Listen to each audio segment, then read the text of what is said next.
ভাবুন তো, একসময় লক্ষ মানুষ মুগ্ধ হয়ে শুনত এক কণ্ঠ। দেলোয়ার হোসেন সাঈদী যখন মঞ্চে উঠতেন, বাতাসে যেন কাঁপত তার কণ্ঠ। গ্রামের মাঠ হোক বা শহরের জনসভা, মানুষ তার কথায় ইসলামের প্রেম খুঁজে পেত। কিন্তু সেই কণ্ঠ আজ নিভে গেছে। সরকার তাকে শহীদ করেছে, সাথে কৌশলবিদ কামরুজ্জামান এবং আর্থিক ভরসা মীর কাসেম আলীকেও। রাজনৈতিক শক্তি ভাঙার সেই পরিকল্পনায় জামায়াত একসময় ভেঙে পড়লেও ধীরে ধীরে দাঁড়িয়ে গেছে। তবু একটা জায়গা ফাঁকা রয়ে গেছে, একজন জনপ্রিয় দায়ী, যিনি শুধু রাজনীতি নয়, মানুষের হৃদয় জয় করতে পারেন। এখন প্রশ্ন উঠছে, সেই শূন্য জায়গা কি পূরণ হতে যাচ্ছে? শক্তিশালী সূত্র বলছে, সেই জায়গায় আসতে পারেন মাওলানা মিজানুর রহমান আজহারী, যাকে একসময় মালয়েশিয়ায় পাঠিয়ে দেওয়া হয়েছিল। সেই আজহারী নাকি এবার জামায়াতের ব্যানারে নির্বাচনে লড়বেন। সম্প্রতি ঢাকায় ফিরে তিনি দলের আমির ডক্টর শফিকুর রহমানের সঙ্গে দীর্ঘ বৈঠক করেছেন। আলোচনায় উঠে এসেছে রাজনীতি, নির্বাচন এবং ভবিষ্যতের রূপরেখা।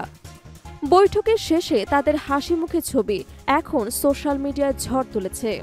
আজহারী এখনও প্রকাশ্যে কিছু বলেননি, তবে ঘনিষ্ঠ মহল বলছে কৌশলগত কারণে বিষয়টা আপাতত গোপন রাখা হয়েছে।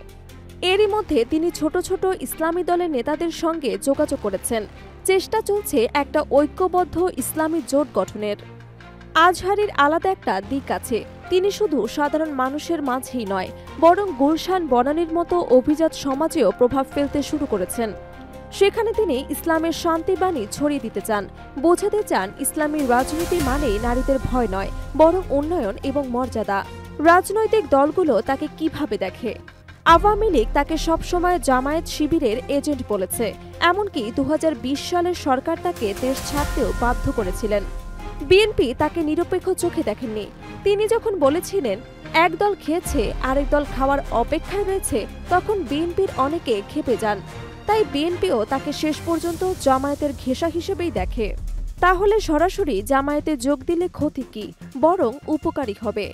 বিশ্লেষকদের মতে, আজহারী যদি জামায়াতে যোগদান করেন, তবে কয়েকটা বড় পরিবর্তন ঘটতে পারে।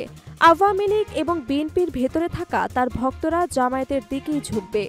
একটি ইসলামিক জোট দাঁড়িয়ে গেলে ভোটের ব্যাপক প্রভাব পড়বে। তিনি সংসদে গেলে ইসলামী আইন পাশের রাস্তা সহজ হবে।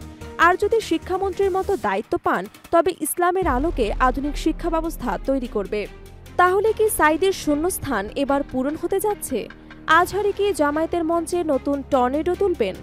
মানুষের মনে এখন হাজারো প্রশ্ন। তারা ভাবছেন, আজহারী যদি সত্যি রাজনীতির মাঠে নামেন, তবে বাংলাদেশের রাজনৈতিক সমীকরণ আমূল পাল্টে যেতে পারে।